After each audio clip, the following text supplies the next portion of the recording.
इन 299 घाटों के ऑक्शन के बाद अगली कार्रवाई सभी के एनवायरमेंटल क्लियरेंसेस, माइनिंग लीज तथा सीटीओ प्राप्त करने की थी और इन सभी के बाद वर्तमान में 3500 घाट के माइनिंग लीजेस कंसर्न्ड डिस्ट्रिक्ट एडमिनिस्ट्रेशन के पास माइनिंग लीज साइन होने के लिए पड़े हुए हैं। 13 घाटों का माइनिंग लीज ऑलरेडी साइन हो चुका है और अभी ये सभी पोल्यूशन कंट्रोल बोर्ड में सीटीओ के लिए अप्लाइड हैं।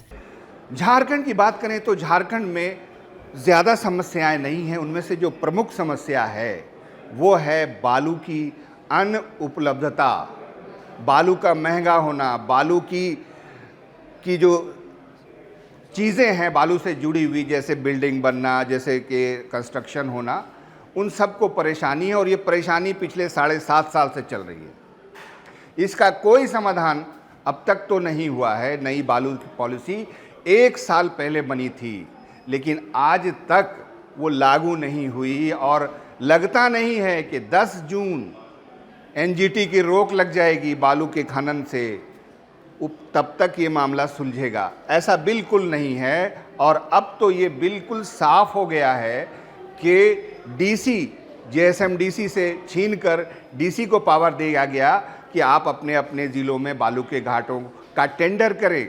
इसको भी अब पिछले 3-4 महीने का समय हो गया, टेंडर फाइनल करने में डीसी आनाकानी कर रहे हैं। कई डीसी ने तो हाथ खड़े कर लिए हैं कि हम करेंगे ही नहीं।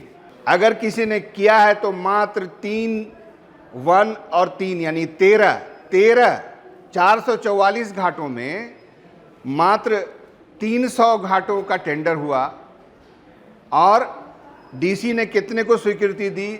मात्र 13। आप समझ जाएं आंकड़ा। समय बचा है सिर्फ 17 दिन। क्या 17 दिन में सिया की क्लियरेंस, पॉल्यूशन बोर्ड की इन्वायरमेंट क्लियरेंस हो जाएगी, सीओटी? अभी आपको मैं बताऊं कि आज की डेट में भी पॉल्यूशन बोर्ड में 32 घाटों की ईसी पड़ी हुई है, वहाँ साइन नहीं हो रहा है। आखिर कौन है जो डीसीज को मना कर रहा है, रोक रहा है कि मत कीजिए साइन?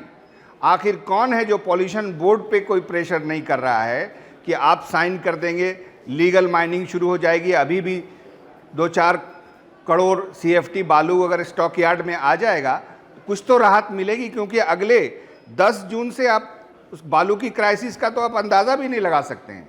आज की डेट में भी बालू की जो कीमत है वो कितनी है वो अखबारों में आपने पढ़ लिया, दोहराने की ज़रूरत नहीं है।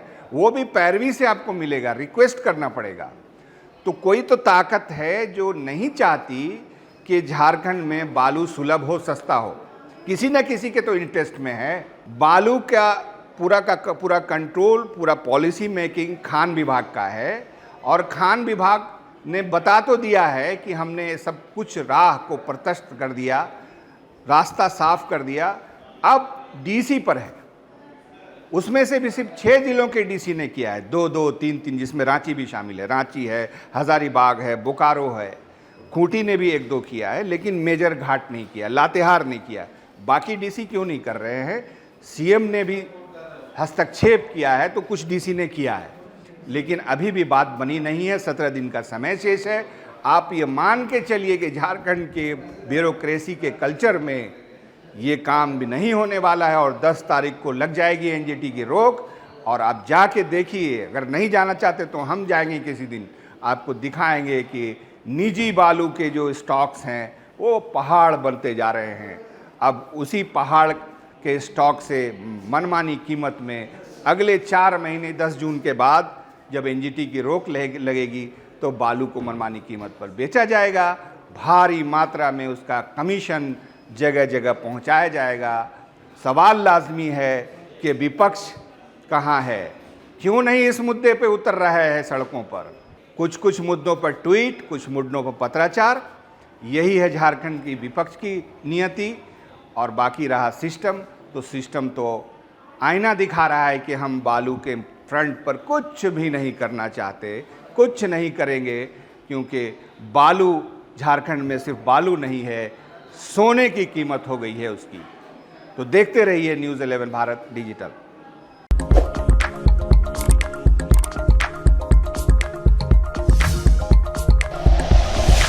Like and share videos, subscribe करें हमारा चैनल और प्रेस करें बेल आइकॉन। न्यूज़ 11 भारत, सच है तो दिखेगा।